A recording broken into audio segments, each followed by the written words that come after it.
I don't really have any housekeeping items this afternoon, other than just to again remind people to make sure they're getting connected with their group mates for the short communication assignment. I actually had a person tell me this morning that their group is like ready to submit their first module. So to give the TAs a heads up that this is starting. Hopefully that gives you a bit of a kind of a kick to kind of get going on that. But yeah, please make sure you're connected with your group mates. And if you're not, if you're in the course and you're somehow, I don't know, not connected with your group mates for some reason, I don't know. I'm trying to beg you to connect with your group mates so I don't have to keep harassing people to, pay attention to their group mates and get going on the project. So that's all I'm going to say about that. Okay, so. I think we can dive into the lecture here. So on Thursday, we started talking a little bit about this slide. So we had talked about the multipolar neurons that you find in the efferent division and also in the central nervous system. We'd gone through and we had talked about the bipolar and the pseudo-unipolar neurons, and then the doors were getting kicked down, so it was time to wrap up. But there's a couple more things I want to mention here on this slide. And one of the first things I want to talk about here is we were talking yesterday about these kind of big dendritic fields that you have when you look at the multipolar and when you look at the multipolar neurons of the central nervous system and also these motor neurons. And we had remarked how having these big dendritic trees for a neuron, these big dendritic fields, allows for these neurons to be connected to a lot of other different, say, neurons within the nervous system. And that is good in the case of the central nervous system for hopefully facilitating integration within the central nervous system. And we talked too how even as a motor neuron, having these large dendritic fields would allow for a single motor neuron that is connected to a particular muscle fiber, would allow for that muscle to be able to contract in response to, say, different kinds of sensory input. We gave the example of, putting your hand up to ask a question, or to get a high five, or to reach a top shelf or something.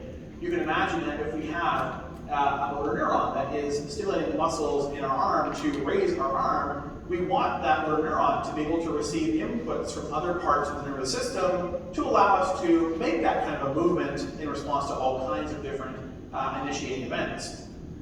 So with that in mind, we come over here and we look at the pseudo-unipolar and the bipolar neurons that we find in our sensory nervous system. And one of the noteworthy things we can see here is how much smaller the dendritic fields are for these kinds of neurons. And the rationale here is that by having very small dendritic fields for our sensory neurons, this is going to improve our nervous system's capacity to localize where sensory information is coming from, both inside and outside our body.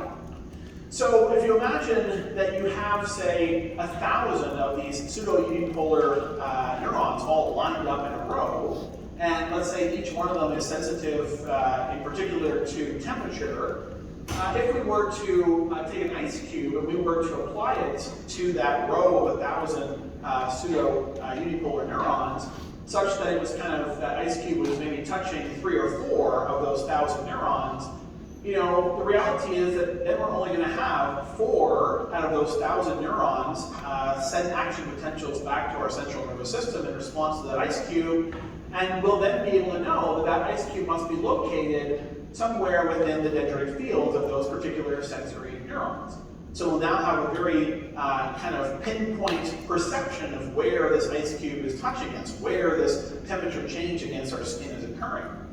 Whereas if we had big, huge dendritic fields on our sensory neurons like this, you can imagine, again, you have to imagine small ice cubes here, I guess, but you imagine if we could touch the ice cube here, or here, or here, or here, or here, or here, or here, or here, or here, and ultimately we all get the same response. One signal being sent back to our central nervous system from that neuron, and we have no way to know where in the hell that ice cube was actually interacting with our body, because the dendritic field is so large and is connected in such a large swath of the body, how could we possibly pinpoint the location of that temperature change?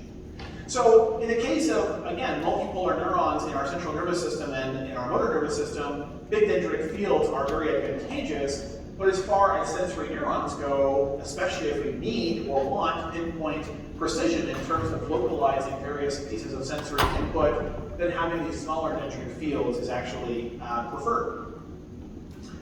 So the last thing I think for us to talk about here on this figure is to talk about these anaxonic neurons that they picture here, which are, again, fairly commonly found within the central nervous system.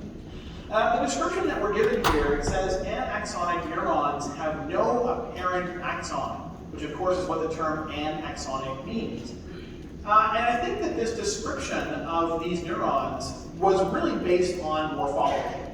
Because if you just look at this drawing of an anaxonic neuron here, and if you were given this on a test and someone said, point to where the axon is, I mean, you look there and you'd be like, this has got to be a trick question. Because, I mean, how in the hell can I tell which of these processes are axons and which are dendrites? I mean, it appears as though they're all dendrites. They don't appear as if there's any noticeable axon, right? Certainly not like you can see definite axons in some of these other cell types or neuronal types.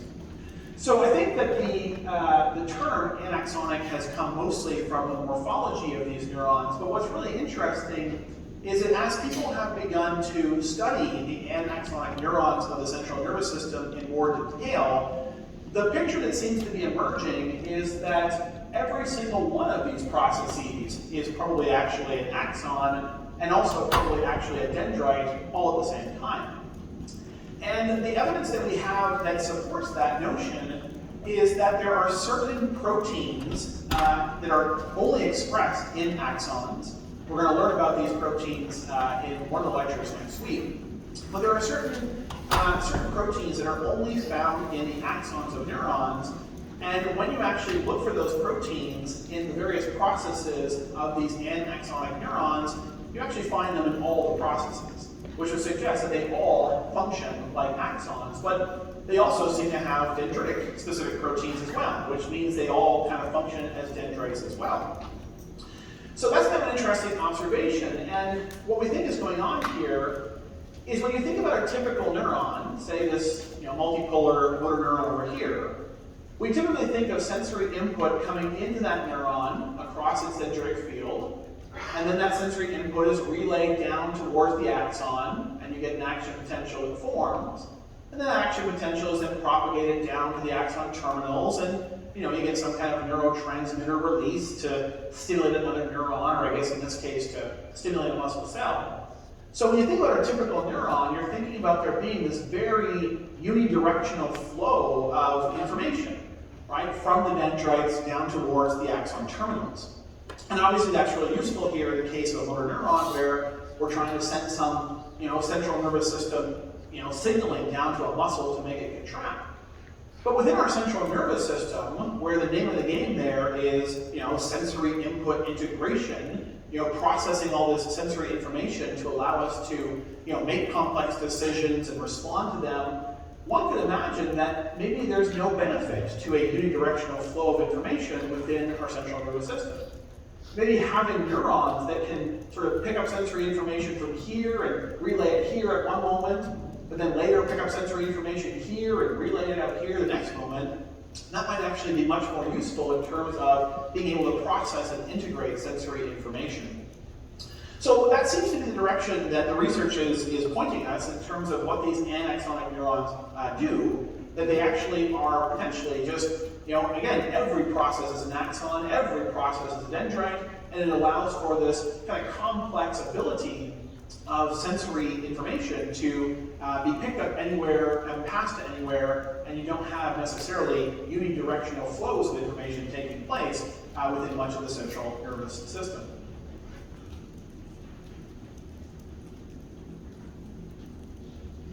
Oh, hang on. I think it's, must just be here. Okay, so what happens. There we go.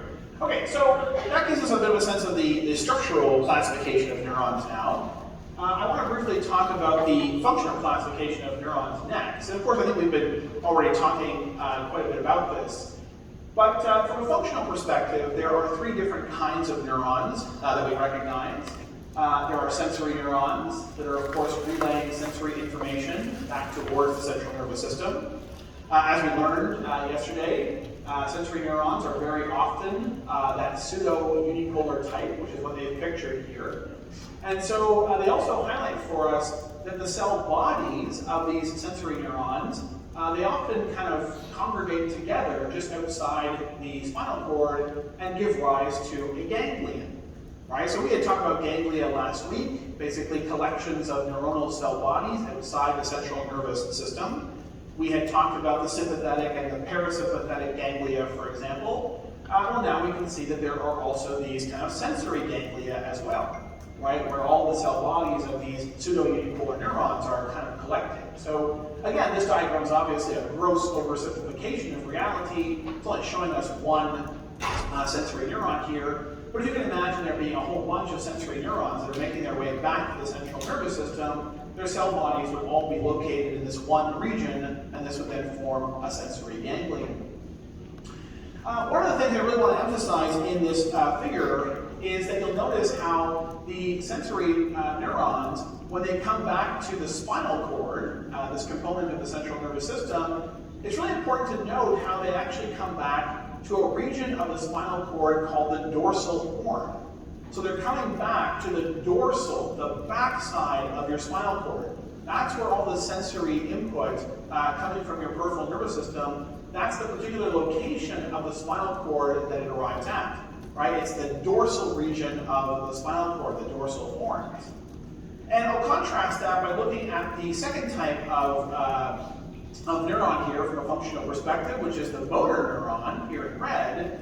Motor neurons, of course, are going to send signals from the central nervous system to our various muscles and glands to make them contract or secrete. And you'll notice that the cell bodies of those motor neurons, they have their origin in the ventral horn of the spinal cord. So the dorsal side of the spinal cord is focused on sensory input, and the ventral side of the spinal cord is focused on motor output. And so again, it's kind of worthwhile having that knowledge because, you know, if you're looking to block some kind of sensory input, maybe block some kind of pain sensation, if you're looking to block some kind of motor output, maybe you've got some kind of random muscle contractions you'd like to suppress, having some sense of where that sensory input comes into the spinal cord and where that motor output exits the spinal cord would allow you then to be able to pinpoint the application of maybe some kind of paralytic or some kind of pain suppressing medication or something along those lines. Now, the other thing that they show us here is that there's a third type of neuron, functionally speaking, and that's this neuron here in green, which, as I look at it from this perspective, looks like some kind of one-eyed monster, actually. It's kind of freaking me out a little bit here now. But this green thing is an interneuron, and so the prefix inter means between, and so it's given that name because these neurons kind of sit between the sensory and motor neurons. And of course, they are preoccupied with this integration function of the nervous system, right? So, so we have sensory input coming from the sensory neurons and basically innervating or stimulating these interneurons. Again, this is a gross oversimplification of reality because there's going to be hundreds and thousands and millions of interneurons, and also thousands and thousands of sensory neurons and motor neurons too. But the idea is that the integration and the processing of all the sensory input that happens in our central nervous system is done by these interneurons, right? And then they in turn are going to be responsible for stimulating the motor neurons to allow us to have some kind of behavioral response to the sensory input that we are collecting. I'll just also point out here that on this diagram they highlight for us that interneurons go by actually quite a few different names. They're sometimes called association neurons. They're sometimes called relay neurons. So just be aware, I guess, that there are different terms that people will use to describe these neurons. To me, I feel like interneuron is one of the most common, especially nowadays. But just be aware that if you kind of come across that term association neuron or relay neuron, they're just synonyms for these interneurons, these integrative processing neurons that are found exclusively in the central nervous system.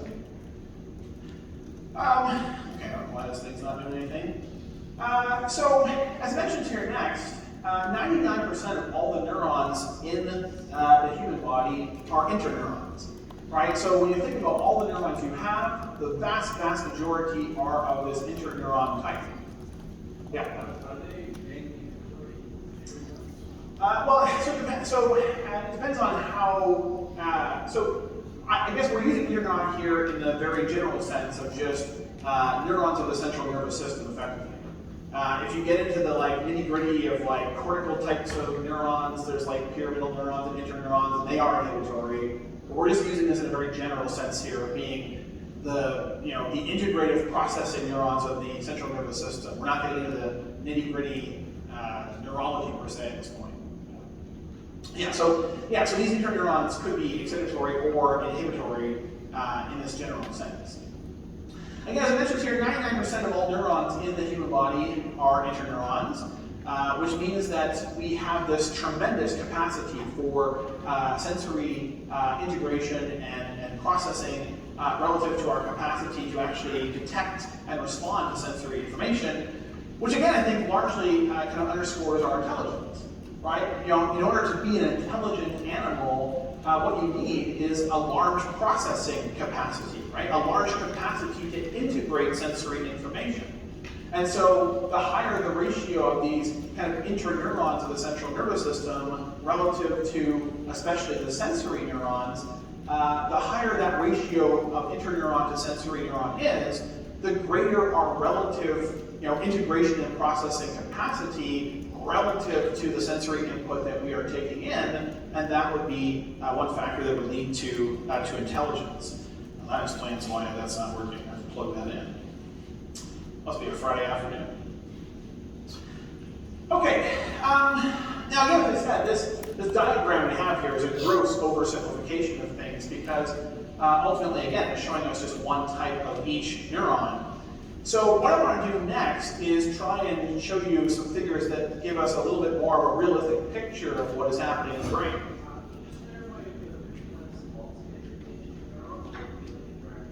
Yeah, so the question is whether reflexes would involve interneurons or not. They may or they may not. So again, it depends a little bit on, if you don't want there to be, if there is no need for any kind of real sensory integration, you just want there to be a quick sensory to motor response, then there doesn't necessarily have to be an interneuron there. But if you have, you could have interneurons in that reflex arc as well. They will be very small in number, right? Because the reflex arc obviously is geared towards speed rather than processing capacity, for sure. The convergence, yeah, when we talked about that convergence effect earlier that led to referred pain, right, this is the location where that would happen, exactly, yeah. Okay, so what I wanted to do here is show you a few figures that maybe give you a better sense of the reality of what's going on in the mammalian brain, I guess, more broadly here.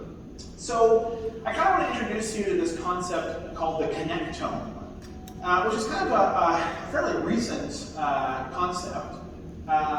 Most of the papers I'm going to show you here related to it come from the last 1 or 2 years. So this is an area of nervous physiology that's sort of in its infancy for sure, I think. But what we're looking at here are these beautiful images. We look at the left-hand image first. We're looking at a beautiful image here basically showing us the density of interneurons within the brains of mice, within the brains of macaques, and also within the brains of humans. Okay? So one of the things that you'll notice here when you look at these images is there doesn't appear to be a whole lot of difference in terms of the density of interneurons as you go from mouse to macaque to human. I mean, it looks as if you have interneurons packed just as densely in the mouse brain as you do in the human brain. Now I'm trying to be very careful here and make sure I use the word density because what matters here the most probably is not the absolute number of neurons present in the brain, but rather the density, right? How many neurons are packed into a given volume. Because if you only think about neuronal numbers, Well, if you think about, okay, I have more neurons than another animal, is that going to make me smarter? If I have more interneurons, if that were the case, then the smartest animal on the earth would be the blue whale. Because obviously they have the biggest brains and they have the most number of neurons.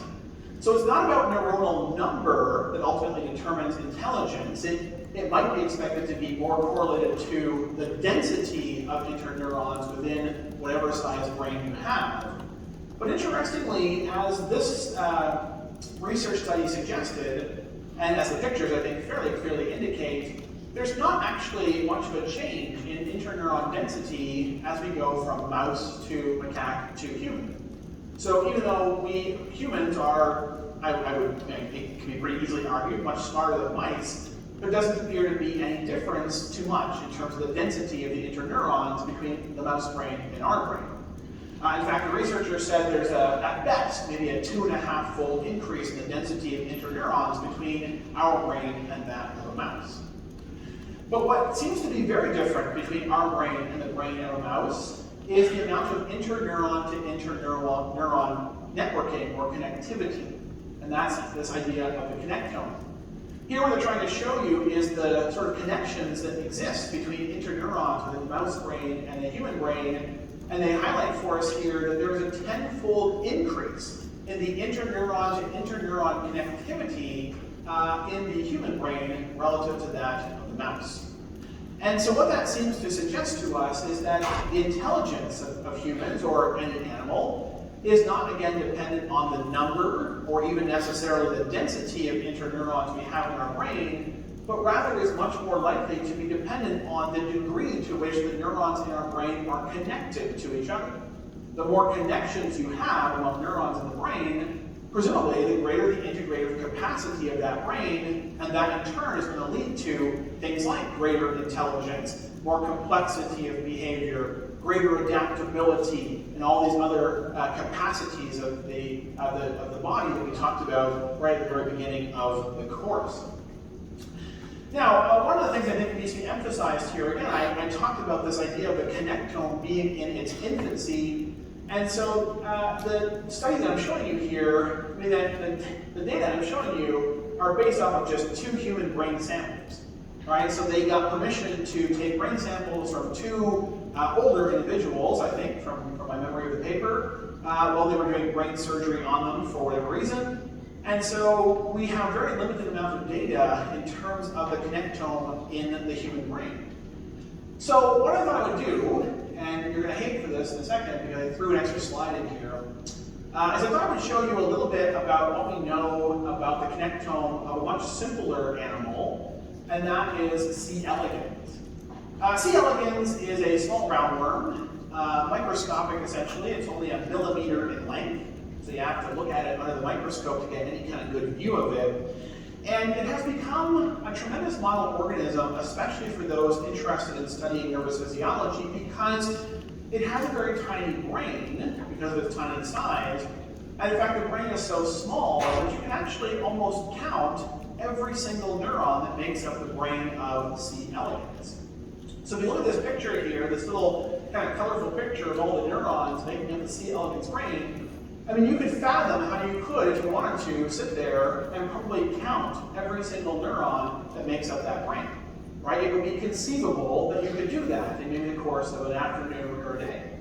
By contrast, if you're trying to do that with the human brain, I mean, I don't think you'd ever, with the tools we have now, be able to do that in any kind of reasonable time. So you can see why C. elegans has become such an attractive model organism for nervous physiologists, because the brain is so small and simple that we can almost work on it in a neuron-to-neuron kind of way. And so there was this really interesting study that was published, again, just 2 years ago in 2021. And what it looked at is it looked at the connections between the interneurons of the C. elegans brain and how the number of connections changed as the animal was going through various juvenile stages and eventually developed into an adult. And what they noticed here is, number one, just in general, the number of connections among different neurons increases as we go from a juvenile to an adult stage, which I don't think anyone would be surprised by. I mean, I think intuitively it would make sense that as our brain is developing, neurons would be establishing new connections with each other.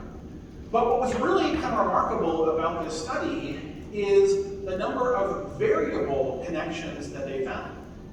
So you'll notice here that of the nearly 2,000 connections, which isn't a very big number, of course, of the nearly 2,000 connections between interneurons in the brain of C. elegans that they found in the study, it would appear that almost half of those were variable. And what they mean by that is that they were connections that were unique among every animal that they had examined in the study. So as the authors themselves say, every animal had connections between their brain neurons that were not found in other individuals. Every single C. elegans brain seemed to have a different wiring than every other brain.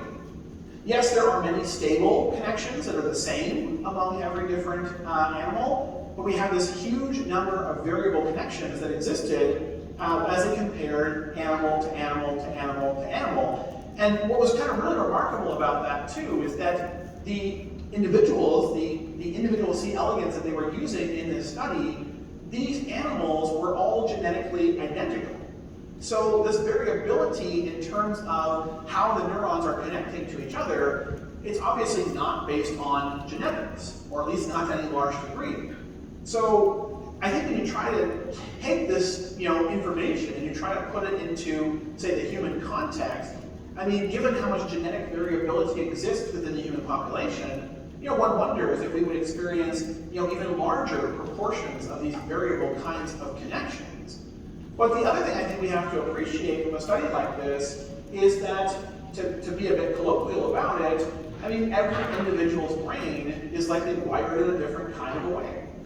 I might have a brain that's wired to, towards scientific aptitude, and others might have a brain that's more wired towards, music appreciation or creative writing or something. I mean, I think if we can see that half the, neuronal connections within the C. elegans brain are unique to each individual, it really underscores for us how much we can expect the nervous system of every individual within any kind of organism to be kind of hardwired in different kinds of ways.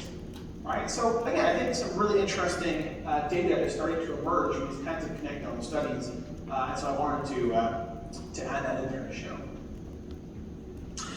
All right, back to the slides that were already in the slide deck here. I want to talk next about the structure of neurons, and I know we've sort of done that already a little bit, but I want to do it in the context of this particular figure here. When I first, I've been teaching, this course for a long time, and nervous physiology for an even longer time.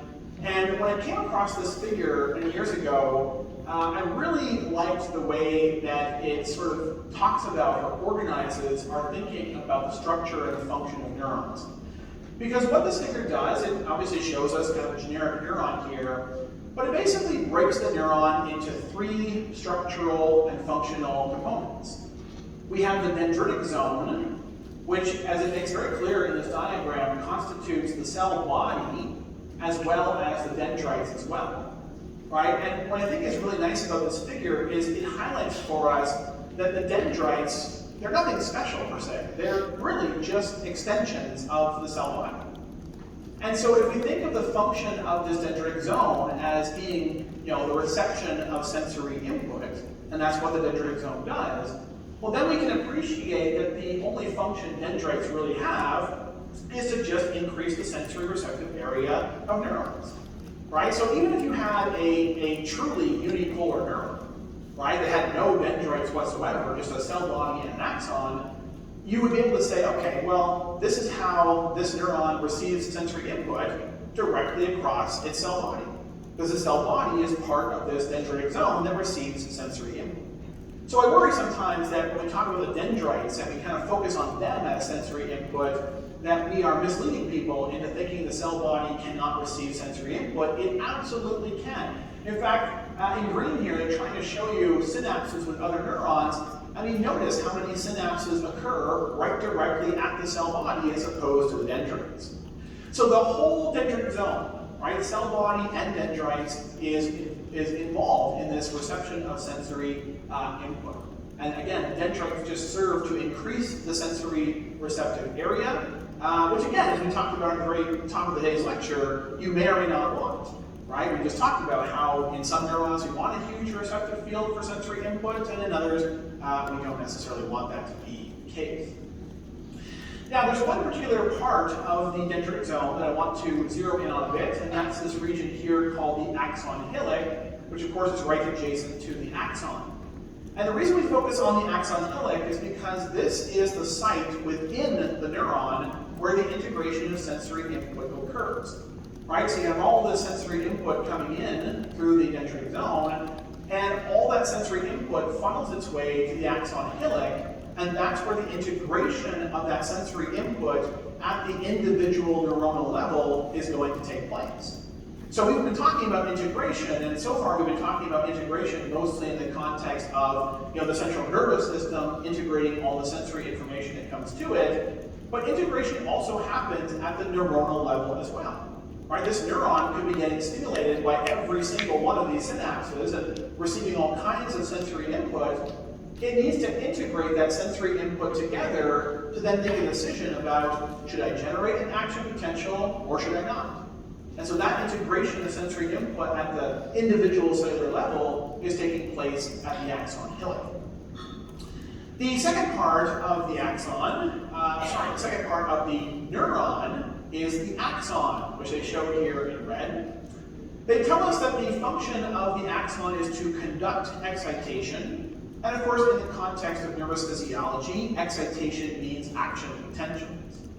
Now, of course, the axon doesn't just conduct action potentials, it's also responsible for generating those action potentials in the first place. And that happens right here at the very first part of the axon called the initial segment. So we said integration of sensory input happens here in the axon hillock.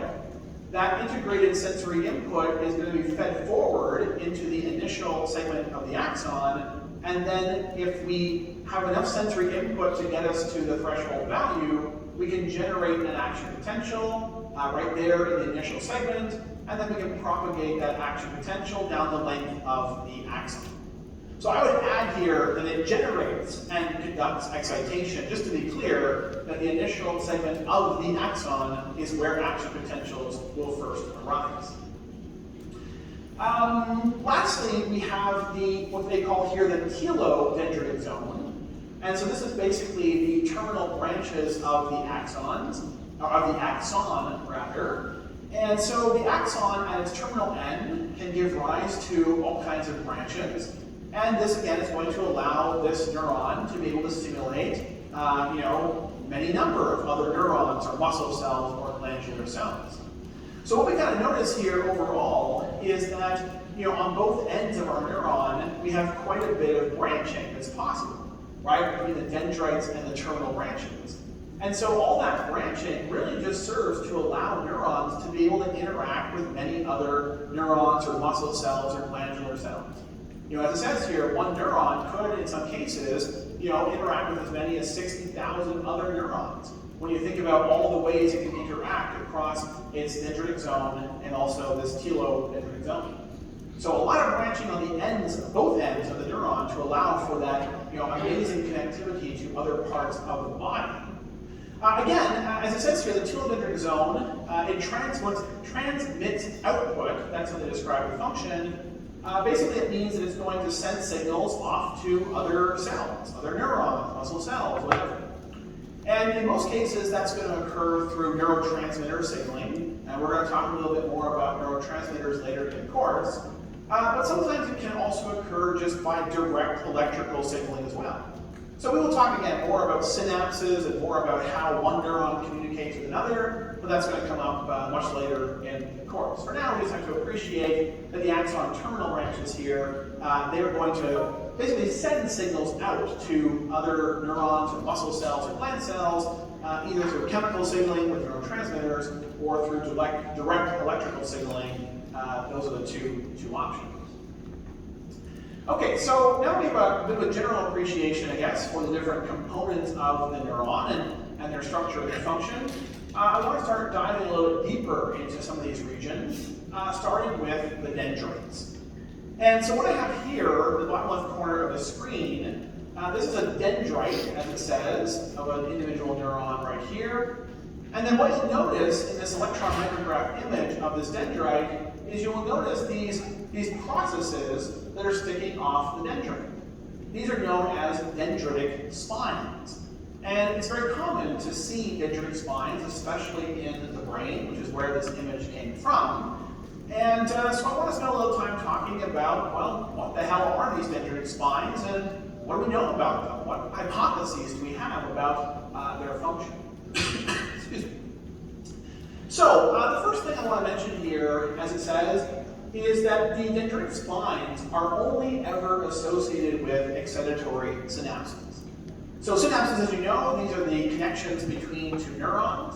You can have excitatory synapses. So that's where you're going to have one neuron essentially, exciting the other neuron, increasing its likelihood of generating an action potential.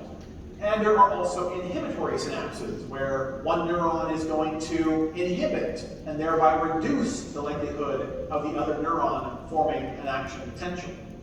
We only ever see dendritic spines at excitatory synapses. They are never ever observed, at least to date, they have never ever been observed at inhibitory synapses. So that's one important piece of information to keep in mind, is that these spines are associated with excitatory synapses exclusively. Now, we have a number of hypotheses in terms of the role that these dendritic spines play in our nervous system, and I want to kind of bring two of them to your attention this afternoon. The first hypothesis is that dendritic spines allow neurons to regulate their responsiveness to stimuli. Now, what you can imagine here is we have a dendrite right here, and you can see a couple of spines sticking off that dendrite. I just said moments ago that the whole purpose of the dendrites was to basically increase the total receptive area of the dendritic zone, and thereby enhance your ability to kind of be collecting and responding to sensory input. Well, what you can imagine then is that what dendritic spines might do is just further enhance the surface area of a dendrite. And therefore, again, just further enhance the total receptive surface area of the dendrite, making it more able to detect and respond to stimuli. So the more spines you have, the higher number of spines you have, the more responsive you're likely going to be to sensory information. And so, again, I don't want to just tell you a bunch of stuff without trying to prove that at least there's some empirical foundation here to what we're talking about. So let me show you a little bit of data from a study that seems consistent with this hypothesis. So in this study, they were looking at mice, and as you probably know, mice have whiskers. And their whiskers are basically touch-sensitive organs that allow them to kind of get a sense of what is around their immediate environment, just on a tactile or touch basis. So in this study, they took young mice, so both groups of mice here were young, and what they did is for some of these mice, they took a pair of scissors and they basically trimmed their whiskers in half. And in doing so, they were seeking to reduce the sort of tactile input of these whiskers by about half, right? Basically reducing how much touch information, how much touch input would be coming into the brain of that mouse through those now shortened whiskers. So that's what they did. So again, half the mice, they don't touch them, and half the mice, they trim their whiskers in half. And then what they monitor here in the study over the 2-week period of time is they monitor the elimination and the formation of these dendritic spines. So actually, one of the things worth mentioning here at this point is that, and we're going to talk more about this in a moment, is dendritic spines are constantly being eliminated and formed in our brains. Right? This is a very dynamic situation we're talking about here, right? So spines are being eliminated, spines are being formed, there could be net elimination, there could be net formation, and it all depends on a whole suite of factors as we're going to see. But in any case, what you'll notice here is that in this study, in the mice that had their whiskers trimmed in half, they exhibited no difference from the controls in terms of the formation of dendritic spines, but they saw a halving of their elimination of spines. So because the elimination of spines dropped by half and the formation stayed basically the same, this would seem to suggest that in these mice who had their whiskers trimmed, there's going to be a net formation of more dendritic spines over the course of this 2-week experiment. And so the thinking here is that that is very consistent with this hypothesis, because what you've done here is by cutting the whiskers of these mice to make them shorter, and thereby reducing the mice's capacity, by reducing their capacity to actually detect touch information in their environment, the brain is trying to compensate for that by increasing the surface area of the dendrites of the touch-sensitive neurons of the brain, so that ultimately, even though there was less sensory input coming in through the whiskers, then hopefully the neurons that were detecting and responding to that touch information would be twice as sensitive to that information because of their net proliferation of dendritic spines. And so essentially, you have experimenters reducing the amount of sensory input coming into the brains of these mice, and the brains of these mice respond by trying to make themselves twice as sensitive to detecting whatever touch information is being collected.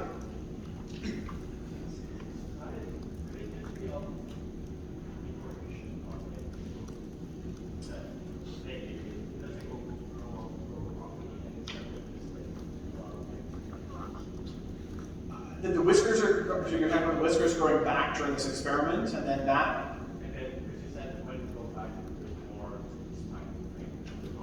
So I'm saying when you cut the whiskers to make them shorter and minimizing that touch input to the brain compensates by becoming more sensitive to touch information.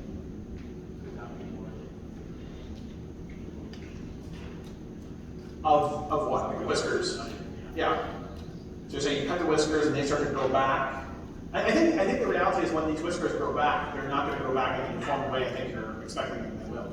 Like whiskers are constantly, they're probably growing a lot and probably slopping off their ends a bit. So I don't think that you're going to, I don't recall in the experiment that I'm talking about it, but I don't think you're going to see this like hugely deformed whiskers coming as they grow back. I'm not even sure how much growth they got back in the 2 weeks of the experiment either, so.